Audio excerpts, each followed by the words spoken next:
Hello everyone! In this IT Insights episode, we sit down with Sergiu Petean, an expert in financial services industry, a director of cloud engineering and operations at Allianz Direct, a contributor at Cloud Native Computing Foundation, a board member of European Resilience Summit, and CEO of Innovation Sovereignty Advisors. Our goal is to explore how Europe's push for technological sovereignty is redefining the way organizations approach cloud, data, open source, and AI. Our guest argues that what's often seen as regulatory burden is in fact Europe's greatest opportunity. Drawing on deep experience, he outlines how organizations can balance compliance, innovation, and global competition, turning sovereignty into strategic advantage. So, Sergiu, when you hear digital sovereignty in European context, what does it mean to you? Is it a defensive idea like data control, or is it something more proactive like digital trust and the capacity to create and innovate? So, for me, it's clear. Sovereignty, digital sovereignty, cannot be a defense game. It has to be offensive game. Right now in Europe, we are spending a lot of effort in somehow educating everyone to consume a responsible way, and that's not creating any kind of value, and it's also competing, I would say, with a limited budget that we should actually spend on innovation, which I see something as offensive. And I would say digital sovereignty as a whole, it's about creating an environment of creators, an environment of innovation, and it has to be built, of course, on trust and transparency, especially in the European context. Thank you. So why has this concept, which you have also linked to resilience, become such an urgent strategic priority for both the EU and European companies? Why now? Why not yesterday? It's even a better question, because we have seen sovereignty being strategically created by some states like China and other powerful nations out there. And Europe somehow decided not to act in the past.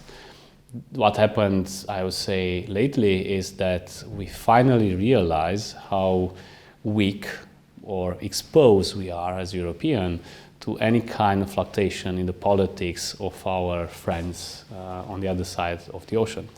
So right now, sovereignty is becoming, as a whole, right? Because when we speak about sovereignty, we speak about, I would say, state sovereignty, we speak about digital sovereignty, and then we speak about, why not, innovation sovereignty, where we also have to, as Europeans, have to drive our future the way we decide. And we have seen that the intersection of all these dimensions of sovereignty are becoming very blurred. And we have an episode that recently happened in Romania, where basically the presidential candidate, that was a prime candidate, more or less, appeared out of nowhere. No one in the country actually knew about this guy, and he was promoted and validated through digital platforms that were running on a different script than the Romanian government or the Romanian nation. And that's frightening, because you realize that there is no sovereignty left in the non-digital space that cannot be influenced by these kind of forces. And if you can't control those forces, then obviously you're not driving the future of your nation or the future of your Europe at the end of the day. So I would say we have quite a few examples of why sovereignty, and the digital sovereignty especially, is top of our mind lately. I can help myself, since you're coming from highly regulated industry like insurance. How do you view Europe's regulatory approach? We have AI Act, Data Act. Are they just compliance burden, or if used correctly, can they be a catalyst for true innovation and resilience? Yes and yes. I would say, first of all, we have a lot of regulations coming over, and this is normal because it's a reaction to a certain exposure, to a certain fragility that Europe has. We recognize that we own little from the digital infrastructure, and therefore we are very much concerned on how we consume those services coming from the digital space. But I would say the future has to move beyond this defensive game, has to move towards an offensive approach, where we recognize that yes, now we have somehow contained the exposure, but we have to now build a future where we are capable of starting owning all the infrastructure and the layers which are part of a real strategy around digital sovereignty. The best way maybe to describe this is through analogy. I normally like this to make a point. And the one I found this morning, which I hope resonates with the whole conversation, it's more about European nations trying now to build a tank now for what's coming next. We feel a danger coming over now. So we say, let's build a tank and let's make sure that it's very well armored, because things will get rough a little bit now. But through the current approach of regulation, we are fully focused and obsessed with the armor of a tank. We haven't yet built the wheels for the tank. And no matter how good an armor is, we know that in times of disruptions, you have to move, you have to innovate, you have to transform yourself. You can't do that without wheels. I feel we are exactly in that situation right now. We are fully focused and obsessed with the armor instead of designing a vehicle that moves fast and, of course, in a safe way. So let's switch to offensive then and talk about tech.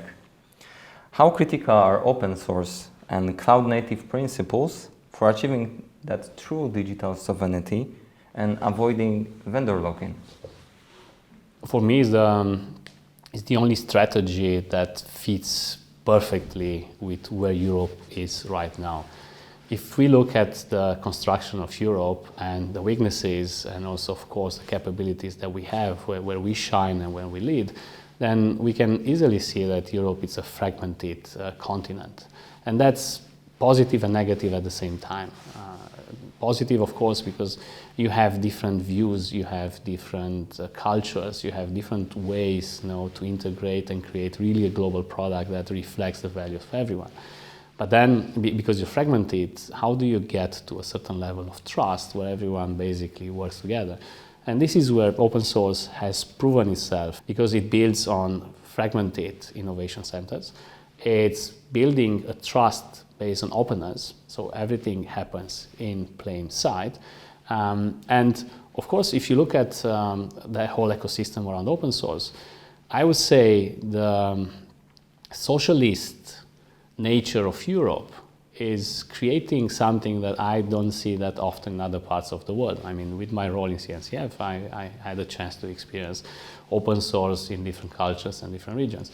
But the number of maintainers and contributors of open source in Europe are one of the highest, and maybe also the best skilled developers you can find, mostly because you have time for hobbies.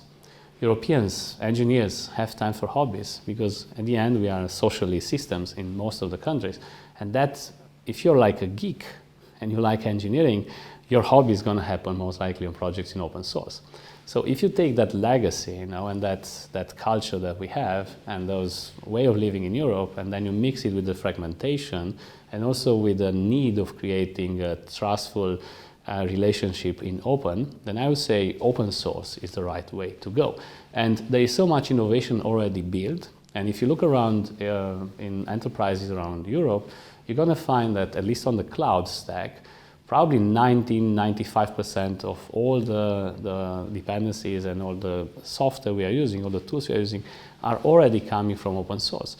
We just haven't yet created the structure to really strategize the approach to open source and maximize our influence in those projects, and of course maximize the value they can generate in our organizations. So that sounds very pragmatic, I would say. And that leads me to another question. Can European enterprises be sovereign and still work with global hyperscalers? Isn't this a contradiction? I hope not. I mean, if we look around, we we have already a huge investment on both sides, on the hyperscaler, but also on European data centers and enterprises in different technologies. Decoupling that, it would be crazy, I would say, and we would lose so much innovation. Plus, you can look at hyperscaler and you're going to see that most of their engineers in Europe are actually Europeans. There is so much knowledge that they collected, and the quality they have and the services they have created, sometimes even on open source, are some of the highest quality you can get in the space. So obviously a marriage between the European interest, where European voice and interest really are the one dominating the conversation, and all the other capabilities that already exist in the hyperscaler environment, that would be the right way to go.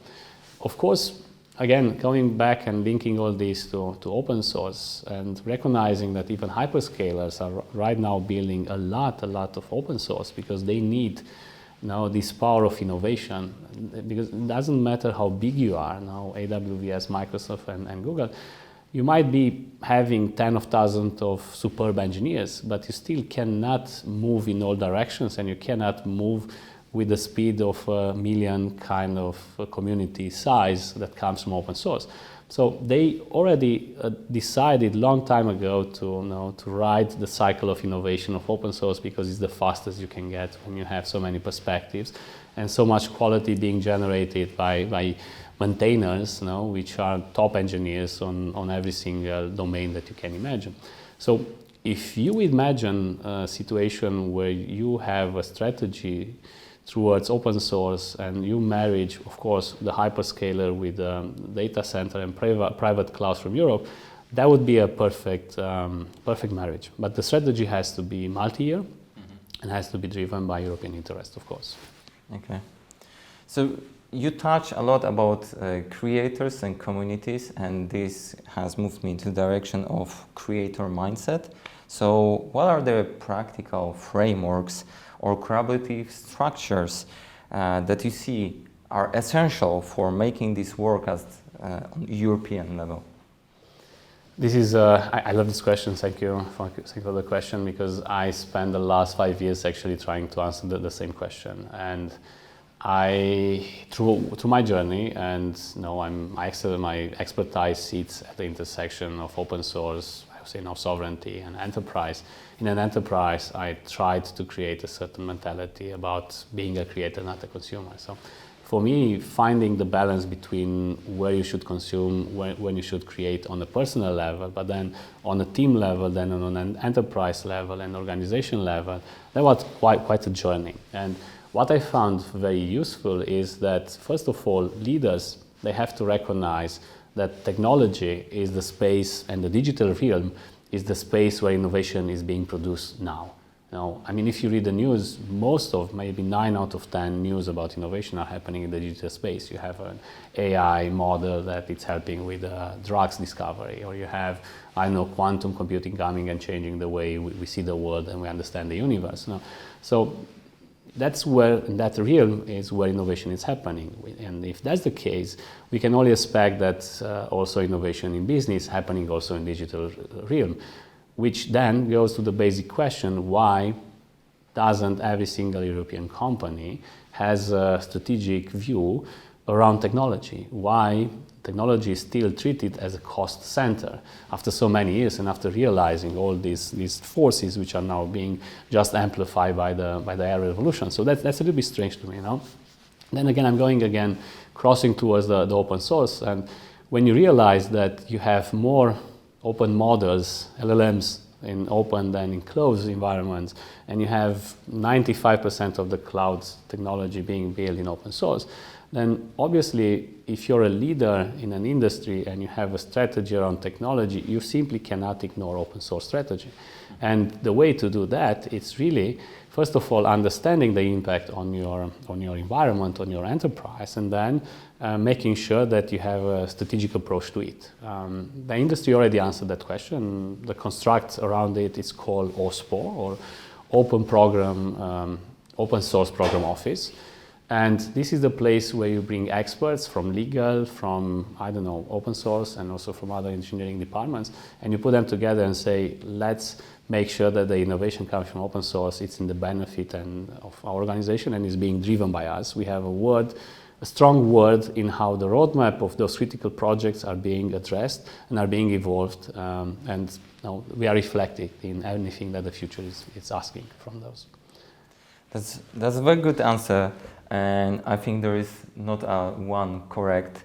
So we went through the perspective of community and the meaning of open source when it comes to sovereignty. Let's switch the lens to business now. So beyond just compliance, what are the business cases for resilience? How can this innovation sovereignty we are discussing become a real competitive differentiation in sectors like insurance, finance, healthcare? I would say it's the only way you can really innovate today. Maybe I'm a little bit biased on this one, but what I call innovation sovereignty, which is the capacity to create, it's something that every single leader in the industry should think about, especially if you focus it on being a digital player, and who is not a digital player today. So I would say most of the leaders have to ask themselves, how can they maximize the capabilities of every single IT innovation coming over. Now we had the cloud innovation. What did we do? How many platforms do we currently have in enterprises in Europe actually being as successful? It's a rhetorical question because I was looking around, not so many. But the question is, or the positive answer here is that there are still some successful stories. Then AI now is coming. What do? Do we follow the same play script that we had in the past, and we don't learn from our mistakes, and we don't reincorporate all the learnings that we had, all the wisdom we collected over the past years? I'm afraid the answer is yes. We repeat the same problems, and we repeat the same poor decisions that we made in the past. And the root cause for that is the deprioritization of the capacity to create. So we never struggled to get ourselves to have this innovation sovereignty in the first place, because that comes with a strategic view, a multi-year KPI on building talent in-house and giving them the capability to grow themselves and really capture most of the values that technology is bringing over. I can tell you that through my journey, I managed to maybe be lucky enough to construct a platform that was built on open source and was driven from the beginning by the principle of innovation sovereignty, where I prioritized the creation and retention of a very talented team that was capable not just to build a group standard, and a very cheap one, and very efficient and very resilient. We had more than 20 audits, and all the findings were perfect. And actually, at one point, I was invited by the group auditing team to have a conversation with them and a presentation in front of every auditor in the company to show them that good technology, it's not an enemy of compliance, but actually the opposite is, because all the questions and all the proofs that a compliance officer might have been already somehow answered by the cloud native technologies in that regard. No? So things are very much possible today, but in order to access this level of innovation and resilience, then you have to have this multi-year KPI and a certain vision for what sovereignty means for your enterprise. Okay. That definitely sounds impressive, what you have done with your team. And I think the biggest challenge was to scale up the creators' capabilities, being creative within organizations. So let's assume I'm one of the executives watching this video right now, listening. And what would be the first practical step you would recommend to take to embed this creator mindset into the digital strategy? I would have more things to say, but probably the first thing would be to stop treating technology and IT as a cost center. That's not the way value is going to be created in the future, and you're missing out on capturing all the innovations and all the wisdom and the particular knowledge and expertise that your company actually has now, because every single company has a certain substance now that they have to digitalize. You cannot outsource that to anyone else. So in order to, I don't know, build a cloud platform on top of that, build an AI model on top of that, you need internal people to really understand and really translate that into your values of your company. So my advice would be invest in technology. Don't expect and don't force technology people to speak just the business language. Also, you as a business leader, you should start talking and understanding the technical language, because that's probably the space where you have to have this conversation. This conversation doesn't have to happen necessary in technology, not necessary in business, but at the intersection of those two realms, and they have to be merged together in one single vision. And ideally not a one-year vision where financial KPIs are the only things you're measuring. You should have KPIs for sovereignty, for technical capabilities, and of course for whatever revolution you're now going through. I think those are great advices. I would like to drop the present and move into the future, tap into your wisdom. So looking ahead 5 to 10 years, with will Europe succeed in this mission? Will we truly become a creator and not just consumer of technology? I would like to think, yes, that this is possible. If I would to project a little bit the next 5 years, I hope that in the next 6 months or so, Europe will wake up. There are a lot of signs of this already happening. I mean, I'm part of the European Summit Resilience, and I can tell you the diversity and the quality of the people asking the right questions and the concern they are having. It's absolutely extraordinary, and you see this movement now just flourishing every single day. So there is a lot of hungry people in Europe looking really at the right problems. This movement probably will initiate some political changes as well, and those political changes will also impose a certain regulation, because at the end, regulation in Europe, it's a fight for sovereignty.